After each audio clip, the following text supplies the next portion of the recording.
देखते देखते पर्वताकार शरीर दोनों भाइयों का हो गया। दिविश प्रसव हेम किरीट कोट भी,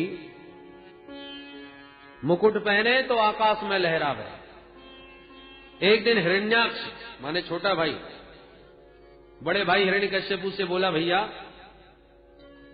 बल पराक्रम तो बहुत मिला है पर आज तक कोई लड़ने वाला नहीं मिला, इसलिए हम दिग्विजय करने जाते हैं, कहीं ना कहीं दुनिया में कोई ना कोई तो मिलेगा। और अकेला ही गदा लिए दिग्विजय करने निकला और सबसे पहले स्वर्ग पर हमला बोला। स्वर्ग में जाके गदा उठा के जो अट्टहास किया कि देवता बिना युद्ध किए ही पूरा स्वर्ग खाली करके भाग गए, एक भी सामने नहीं टिका। तो देवताओं का अपमान करके वापस लौट आया। जब कोई नहीं मिला तो समुद्र में घुस गया। समुद्र के भीतर प्रविष्ट होकर के वरुण देवता को ललकारने लगा, ए भैया तेरा बहुत नाम सुना है हमने, चल दो हाथ कर। वरुण देवता ने सोचा इस दुष्ट से पिंड छोड़ाने में ही कल्याण है। हाथ जोड़ के बोले, भैया जब तेरी उम्र के थे ना तो हमारे हाथ में भी बहुत खुजली मचती थी लड़ने को, पर अब हम बुढ़े हो गए। आशीर्वाद देते हैं, भगवान से प्रार्थना करते हैं कि तुम्हारी इच्छा जल्दी पूरी करें। और यूं कह सुनकर के वरुण जी ने पिंड छोड़ाया, उनको भी अपमानित करके लौट आए। अचानक रास्ते में देवर्षि नारद से भेंट हो गई तो पकड़ लिए, ए बाबा ये क्या नारायण नारायण रट लगाई घूमते हैं, कुछ लड़ना भिड़ना आता है? नारद जी बोले, नाना भैया लड़ना भिड़ना तो कुछ नहीं आता, पर लड़ाना भिड़ाना खूब आता है। अरे तो फिर बताओ कोई। नारद जी ने कहा, चिंता मत करो, ऐसा उपाय बताऊंगा कि लड़ने वाला स्वयं तुम्हारे पास आएगा। नारद जी तो परम कुशल हैं। अंत तो गत्वा जब कहीं कोई नहीं टकराया तो हिरण्याक्ष ने फिर एक ही उपाय निकाला कि पृथ्वी का ही हरण करके ले गया। और पृथ्वी का हरण करके जब जल में प्रविष्ट हो गया तब इधर ब्रह्मा जी ने प्रभु का ध्यान किया और ब्रह्मा जी की छींक से नासकारंध्र द्वारा भगवान बराह का प्राकट्य हुआ। बोल बराह भगवान की। अंगूठे जैसा भगवान का बराह रूप था और देखते देखते पर्वताकार रूप हो गया।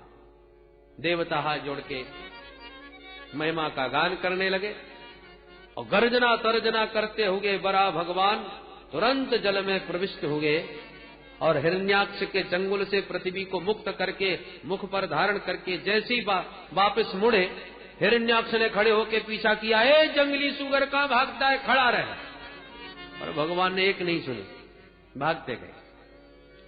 और जब यथास्थान ला करके भूदेवी को स्थापित कर दिया तब भगवान खड़े होके बोले, आइए श्रीमान जी अब बताइए आप क्या कह रहे थे। आपने हमको जंगली सुगर बोला, ठीक पहचाना, हम तो जंगल के ही सुगर हैं, पर तेरे जैसे गांव के कुत्तों के भौंकने का हमें कोई फर्क नहीं पड़ता।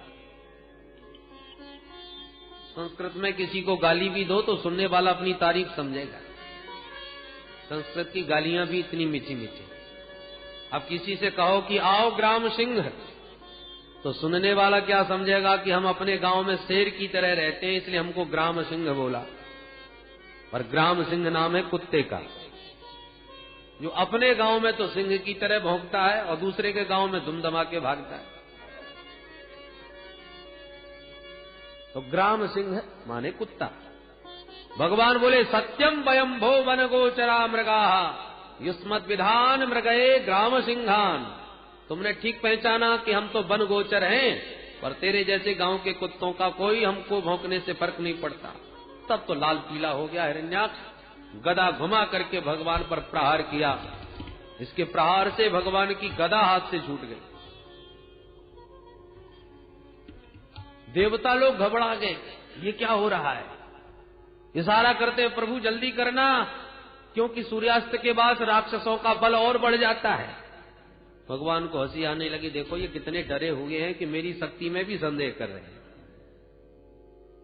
भयंकर युद्ध हुआ। उस युद्ध में बहुत माया भी हिरण्याक्ष ने दिखाई, पर भगवान के मायापति के सामने एक माया न चली। अंत में भगवान ने दौड़ करके एक थप्पड़ गाल पे मारा, करेण कर्ण मूले हन यथा स्वाष्टम मरुत्पति।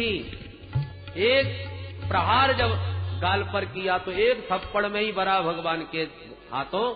हिरण्याक्ष की आंखें बाहर निकली चली आई, रक्त बमन करता हुआ धड़ामदी से धरती पर गिरा। बोल बरा भगवान की। पर देवताओं ने जय जयकार नहीं बोली। किसी को भी विश्वास नहीं कि एक थप्पड़ में मर जाएगा। पर जब बड़ी देर तक खड़ा नहीं हुआ तो देवता कानाफूसी करने लगता है गया काम से। अरे चलो यदि मर गया तो भगवान की स्तुति करें, उनकी महिमा का गान करें, इतना बड़ा कार्य किया है। दूसरा बोला कहीं चले गए और वो जिंदा निकला तब लेने के देने पड़ जाएंगे। अच्छा ये भी बात ठीक है, तो फिर क्या किया जाए।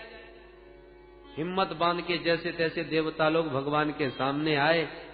अब हाथ जोड़ के स्तुति भी कर रहे हैं, पर सबकी दृष्टि हिरण्याक्ष के मुख पर है, मरा है कि जिंदा। तो देवता भी स्तुति इस ढंग से कर रहे हैं कि कदाचित जिंदा हो तो इसको भी बुरा ना लगना चाहिए। ऐसी स्तुति करो जो इसमें इसकी बुराई ना हो। तो भगवान की स्तुति कैसे कर रहे हैं। अहो इमाम को नु लभेत संस्थिति।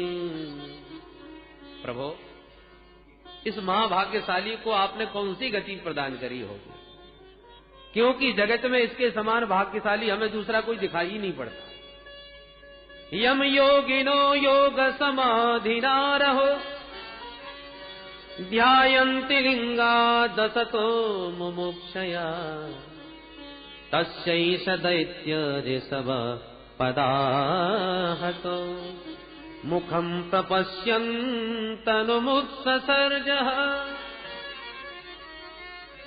देवता कहते हैं प्रभु बड़े बड़े योगींद्र मुनींद्र संत निरंतर योगाभ्यास करते हैं, तब कहीं जाके समाधि में एक झलक आपकी मिल पाती है। कितनी साधना करने के बाद आपका वह दिव्य दर्शन उन्हें प्राप्त होता है। पर इस भाग्यशाली को देखो, आपके मुख कमल की दिव्य छटा का दर्शन करते करते इसने प्राण त्यागे, और मरने के बाद भी देखो इसकी फटी फटी आंखें अभी भी आपको ही निहार रही हैं। कितना बड़भागी है। भगवान समझ गए ये मेरी स्तुति गा रहे हैं कि उसकी गा रहे हैं। भगवान ने जब पाद प्रहार किया और उसका शरीर जब दूसरी तरफ लुढ़क गया, तब देवताओं को पूर्ण विश्वास हो गया कि इसके तो हो गया कल्याण, तो अब डरने की जरूरत नहीं। भगवान ने विश्वास दिला दिया। तब देवताओं ने अब जरा खुल करके भगवान को प्रणाम करके स्तुति किया।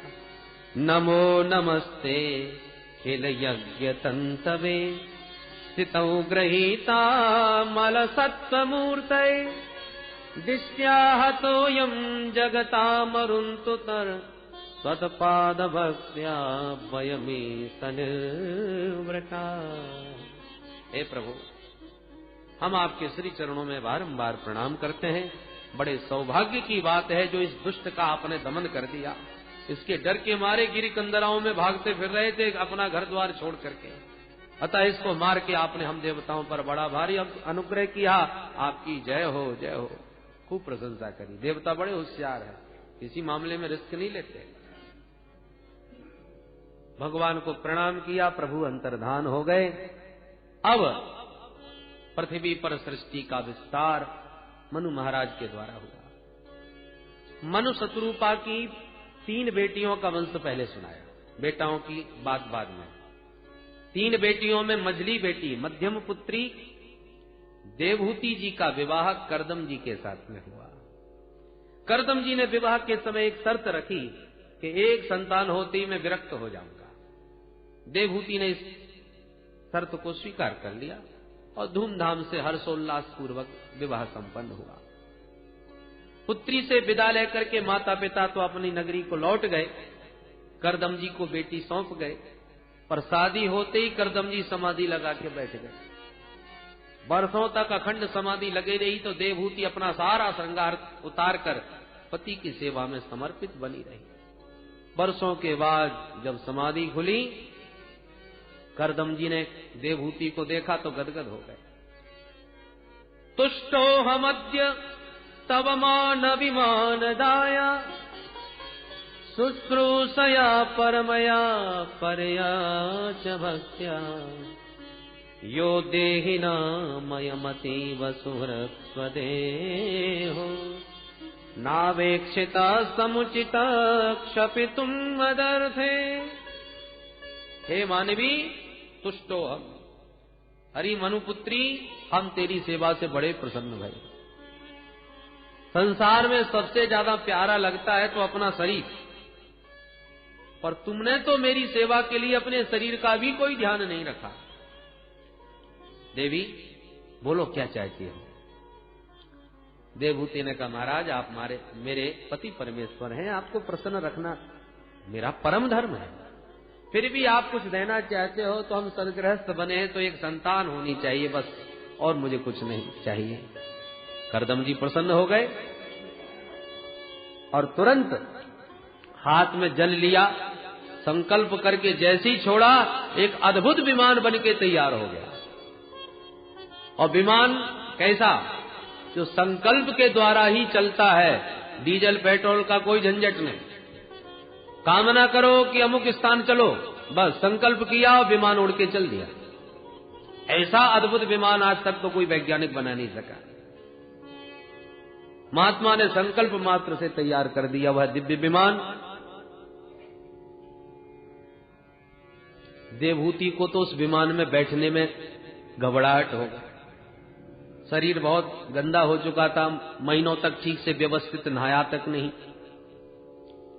कोई लेपन किया नहीं शरीर पर। करदम जी समझ गए, निमज्जतामस्मिन हृदय भीरु विमानमिदमारोह। जाओ देवी पहले सरोवर में स्नान करो।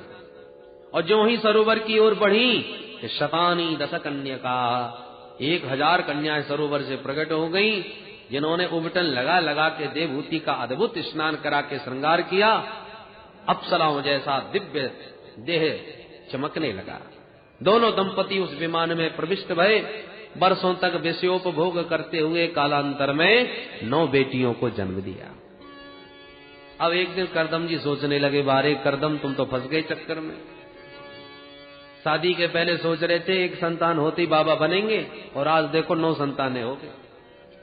चलो अब भी कुछ नहीं बिगड़ा है, खिसक लो, नहीं दुनियादारी तो बढ़ती जाएगी।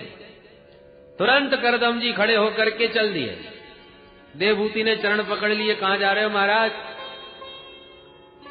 करदम जी बोले वचन याद कर लो देवी, एक की जगह 9 संतानें हो गई, अब नहीं टिकने वाला।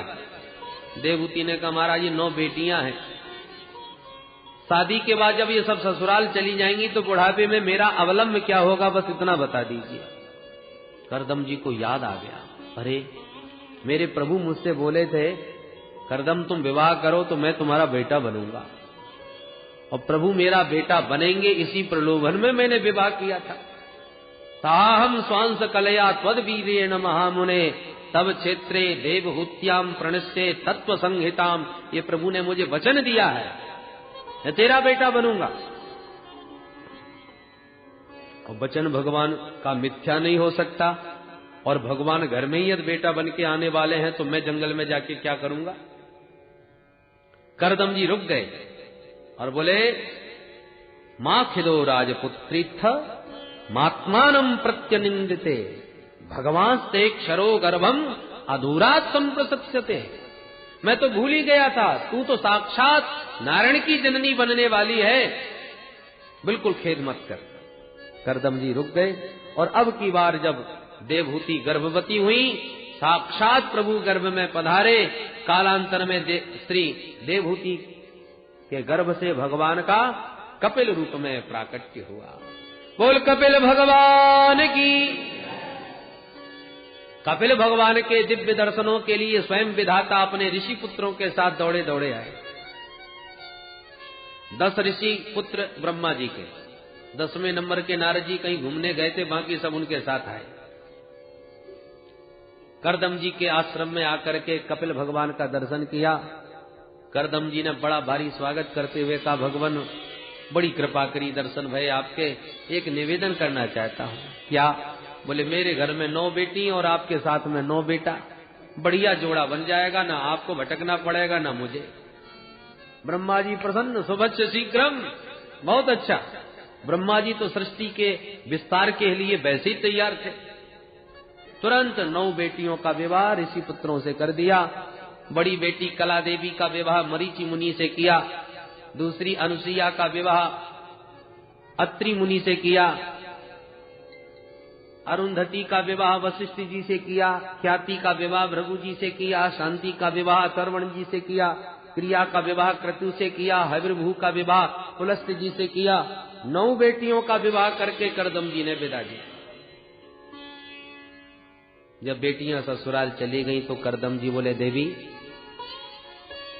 बेटियों का दायित्व पूरा हो गया, ससुराल चली गई, बेटा भी घर में सुंदर हो गया, अब मेरे सारे दायित्व पूरे हो गए, इसलिए अपने राम भी अब चलते हैं, अब नहीं टिकेंगे। तो अब की बार देवहूति ने रोकने का दुराग्रह नहीं किया और करदम जी चले। घर में कितनी भी अनुकूलता हो, परंतु चतुर्थ चरण में घर की आसक्ति छोड़ ही देना चाहिए। परिवार के लोग आंख निकाल के डांटे फटकारें तब भागे, तब क्या भागे। अनुकूलता में भी विरक्ति हो, वो सच्चा वैराग्य है। परिस्थिति का वैराग्य ज्यादा टिकाऊ नहीं होता। बोलो जय श्री कृष्ण। करदम जी का तो देखिए, जिसकी देवहूति जैसी पत्नी। करदम जी समाधि में बैठ गए तो देवहूति भी सारा श्रृंगार त्याग के बैठ गई। हर प्रकार की अनुकूलता पत्नी की। बेटियां अनुसुईया जैसे, दामाद भृगु वशिष्ठ जैसे, पुत्र कपिल जैसा। बोलो किसी मामले में कोई कमी है क्या? रहने के लिए सुविधा में कमी हो, खाने पीने में कमी हो, वो भी बात नहीं। कामक विमान, जो कामना करो, जहां जाना चाहो वहीं उड़ा के ले जाए, सब कुछ है। फिर भी करदम जी विरक्त होकर के चल दिए। अब तो उस विमान में केवल 2 सदस्य हैं, माता देवहूति और उनके पुत्र कपिल। एक दिन देवहूति मां अपने पुत्र के पास आई और बोली, बेटा एक बात कहूं? हाँ मां आइए। आदर पूर्वक आसन दे के बैठाया। देवहूति प्रश्न करती, निर्विन्ना नितरां भूमन असत इंद्रिय तर्षणा येन संभाव्यमानेन प्रपन्नांधं तम प्रभो। हे प्रभो, संसार में जितना सुख मैंने भोगा, इतने सुख की कोई स्त्री कल्पना भी नहीं कर सकती, भोगना तो दूर रहा। हर प्रकार की अनुकूलता, हर प्रकार का वैभव, मायके में मैं ठाठ से रही राजकुमारी बनकर के मनु महाराज की पुत्री हूं। ससुराल में भी करदम जैसे परम योगी संत पति मिले। काम अभिमान में सारा दिव्य लोक भोगों का सेवन कराया, परंतु इतना सब पाने के बाद भी मेरी आत्मा अतृप्त है, मेरा मन अभी भी असंतुष्ट है। बेटा, आज मैं तुझे केवल अपना बेटा नहीं समझ रही, सुना है तू तो साक्षात भगवान है, ब्रह्म ज्ञान संपन्न है। मैं चाहती हूं अपने ज्ञान का खड्ग उठाकर मेरे अज्ञान के वृक्ष को जड़ सहित नष्ट कर दो। मुझे जीवन में अब क्या पाना शेष रह गया है? सब कुछ तो पाया, और सब कुछ पाने के बाद भी अभी प्राप्तव्य कुछ शेष है क्या? यदि है तो क्या पाना शेष है? मैं तेरी शरण में हूं, मेरे इस अज्ञान के वृक्ष को काट। तम त्वागताहं शरणं शरण्यं, तम त्वागताहं शरणं शरण्यं, स्वभृत्य संसारतरोपुरं, स्वभृत्य संसारतरोपुरं, जिज्ञासयाहं प्रकृते पुरुषस्य, नमामि सद्धर्मविदामदेशं, तं त्वागताहं शरणं शरण्यं, तं त्वागताहं शरणं शरण्यं। कपिल भगवान ने बड़ा ही अद्भुत सांख्य योग का उपदेश दिया 8 अध्यायों में, इसे कपिल अष्टाध्यायी कहते हैं। कपिल भगवान कहते हैं, मां, संसार के चाहे जितने विषय जीव को प्राप्त हो जाएं, कितना भी विषयों का भोग कर ले, पर वास्तविक तृप्ति से नहीं मिल सकती। इंद्रियों का तर्पण है विषय, आत्मा तो भूखी रह, आत्मा तो अतृप्त ही रह जाती है, और विषय तो स्वयं अपूर्ण है, उन्हें पाकर के हम पूर्ण कैसे हो जाएंगे। जीवन में परिपूर्णता तो तभी आएगी जब परिपूर्ण से जुड़ोगे, और परिपूर्ण तो केवल प्रभु है।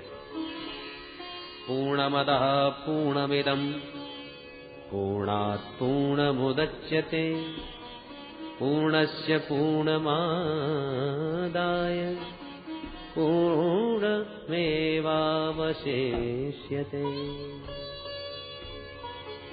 उस परिपूर्ण प्रभु के पाद पद्मों को पाए बिना जीवन में परिपूर्णता का आनंद आ ही नहीं सकता। तो फिर आप क्या करें? बोले अपने मन को जगत से हटा के जगदीश्वर में लगाओ। गुणेषु सक्तम बंधाय रतम्बा पुंसी मुक्त है। ये मन ही बंधन और मुक्ति का कारण है माता जी। चाबी एक ही होती है, और जिस चाबी से हमने ताला बंद किया है वही चाबी ताले को खोलेगी भी। मोड़ने का अंतर है, इधर मोड़ दिया ताला बंद, तो इधर मोड़ दो ताला खुल जाएगा। मन को हमने संसार की तरफ मोड़ दिया तो ये संसार में हमको बांधने लगा। अब इसी मन को माधव के चरणों की तरफ मोड़ दो तो यही मन तुम्हारी मुक्ति का हेतु बन जाएगा। रतम्बा पुंसी मुक्त है। तो बेटा मन को कैसे मोड़ा जाए? कपिल भगवान कहते हैं, मां, उसका सबसे सरल साधन है संतों का संग। जिनका मन उसमें रमा हुआ है, ऐसे रसिक संतों का तुम संग करो। भगवान के नाम रूप लीला धाम की महिमा गा गा के, सुना सुना के तुम्हारे मन को भी उधर ही मोड़ देंगे।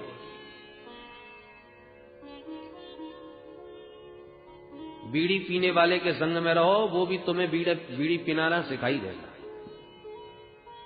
तंबाकू वाले के संग में ज्यादा रहो तो किसी न किसी दिन आपको भी चस्का लगा ही देगा। जैसी संगत वैसी रंगत। अरे जब ये दुर्व्यसनी लोग अपने अपने संगत वालों को उसी व्यसन का रसिक बना देते हैं, तो जो भगवत रसिक हैं, उस दिव्याति दिव्य रस में सर्वदा निमग्न रहने वाले रसिक हैं, उनका संग करोगे तो क्या वो नहीं लगाएंगे तुम्हें उधर? अच्छा बेटा, तो कैसे पता चले कि ये भगवत रसिक है? साधु की पहचान क्या है? किसका संग करें? कपिल भगवान कहते हैं, साधुओं के 5 लक्षण। कौन कौन? तितिक्षवः कारुणिका सुहृदः सर्वदेहिनाम् अजात शत्रवः शान्ता साधवः साधुभूषणा। ये साधुओं के आभूषण। तितिक्षवः बड़े सहनशील होते हैं महाराज। द्वंद्वों को सहन करना ही तितिक्षा है। माला पहना दो तो बहुत ज्यादा गदगद नहीं, और धक्का मार के भगा दो तो मुंह लटका के बैठते नहीं। उनके लिए दोनों बराबर, क्योंकि वो आत्मस्थ हैं, अपने में स्थित हैं, इसलिए स्वस्थ हैं। हम लोग अस्वस्थ हैं क्योंकि बाहर स्थित हैं, स्व में स्थित नहीं। संत सारे द्वंद्वों को समान रूप से स्वीकार कर लेता है। संत यदि कदाचित जीवन में दुखी होवे तो अपने कारणों से नहीं, दूसरों को दुखी देख करके दुखी होता है, क्योंकि उसमें करुणा बहुत होती है। कारुणिका। तीसरी बात, सुहृदः सर्वदेहिनाम्। जितने भी देहधारी हैं सभी को अपना सुहृद मानता है, उसे संसार में कोई दूसरा नजर ही नहीं आता। इसलिए अजात शत्रवः, वो अजात शत्रु होता है। अरे निज प्रभुमय देखें जगत केहि सन करहि विरोध। जो सब में अपने प्यारे का दर्शन करेगा तो अब बैर करे तो किससे करे? ये सारा शरीर हमारा है, बताने की जरूरत नहीं, सबको ज्ञान है। पर इस शरीर में कितने अंग हैं? आंख है, नाक है, दांत है, जीभ है, अधर है, ओष्ठ है, केश है, हाथ है, पैर है, अंगुली है, अंगूठे हैं, पेट है, कितने नाम, और उन सबको मिलाकर के हमारा शरीर एक है। ये ज्ञान हमको सहज है, सारे अंग हमारे हैं। अब इसी शरीर में कभी कभी भोजन करते समय हमारे दांतों से जीभ कट जाती है, तो क्या हम इनको अलग अलग मानते हैं? यदि अलग अलग मानते ना तो क्रोध जरूर आता दांतों पर, क्यों रे दुष्टो, तुम इतने क्रूर हो, 32 चारों तरफ से उस कोमल सी जिह्वा को घेर के सताते रहते हो, इतना कष्ट उस बेचारी जिह्वा को दिया, अब तुम्हें हम देखते हैं। हथौड़ा लेके 2-4 दांत आज तक किसी ने टपकाए? उनको दंड क्यों नहीं दिया? अरे भाई, कोई अत्याचार करे किसी निर्बल पर और आप समर्थ हो तो क्या उसे दंड नहीं दोगे? तो आप समर्थ हो, दांत तुम्हारे ही अधीन हैं, यदि उन्होंने जिह्वा को काट दिया तो तुम दांतों को दंड दो, तोड़ दो। क्यों नहीं तोड़े? क्योंकि सभी जानते हैं दांत भी तो हमारे ही है। अब जिह्वा कट गई, उसका दर्द तो हो ही रहा है, दांत तोड़ देंगे तो और डबल हो जाएगा, क्योंकि दर्द तो हमको ही होगा। ये ज्ञान हमको ठीक से है, इसलिए हम दांतों को दंड नहीं देते। जिह्वाम क्वचित संदसति त्वदद्भिः तद वेदनायाम कथमाय कुप्पेत यदंग मंगेन निहन्यते क्वचित क्रुद्धेत कस्मै पुरुषः स्वदेह। किस पर क्रोध करें? ये ज्ञान हो जाने से संत अजात शत्रु हो जाता है, वो किसी से बैर नहीं करता। सिया राम मैं सब जग जानी, सिया राम मैं सब जग जानी, करऊं प्रणाम जोरि जुग पानी, करऊं प्रणाम जोरि जुग पानी, सिया राम मैं सब जग जानी, सिया राम मैं सब जग जानी। मां, ऐसे संतों के संग में रहने से होगा क्या?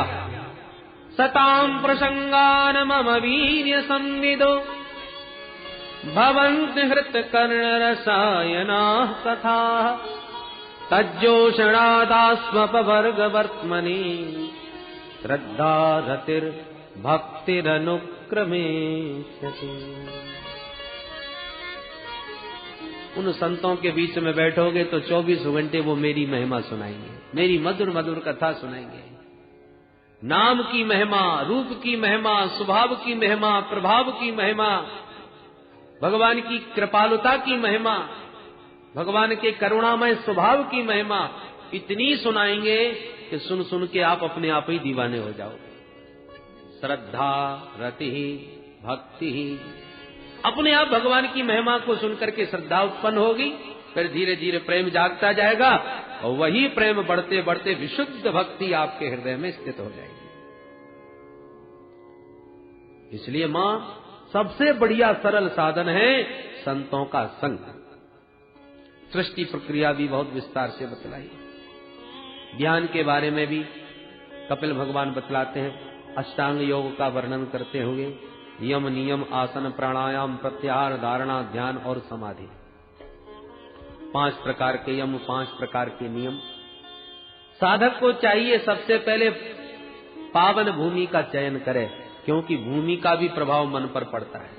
इसलिए शुचौ देशे प्रतिष्ठाप्य विजितासनम आसनम, पावन भूमि पर बैठ के आसन को जीतकर विशुद्ध भाव से प्राणायाम के द्वारा मन को शुद्ध करके और फिर भगवान का ध्यान चरणों से प्रारंभ करें। स्वनाशाग्रावलोकन, नासिका के अग्रभाग का अवलोकन करते हुए भगवान का ध्यान करें। चरण कैसे हैं? संचिंतयेद भगवत चरणारविंदम वज्रांकुशध्वज सरोरुहलांछनाढ्यम उत्तुंग रक्त बिलसन्नख चक्रवाल ज्योत्स्नाभिराहत महद्हृदयान्धकारम्। भगवान के श्री चरण कैसे हैं? लाल लाल भगवान के तलवे हैं, ऊपर को उभरे हुए हैं, उत्तुंग रक्त बिलसत, उभरे हुए बाहर को लाल लाल तलवे हैं। उन तलवों में बढ़िया बढ़िया चिन्ह बने हुए हैं, वज्र का है, अंकुश का है, ध्वजा का है, कमल का है, जौ का है, ये सब चिन्ह हैं। उन एक एक चिन्हों का भगवान के पाद तल में ध्यान करना चाहिए।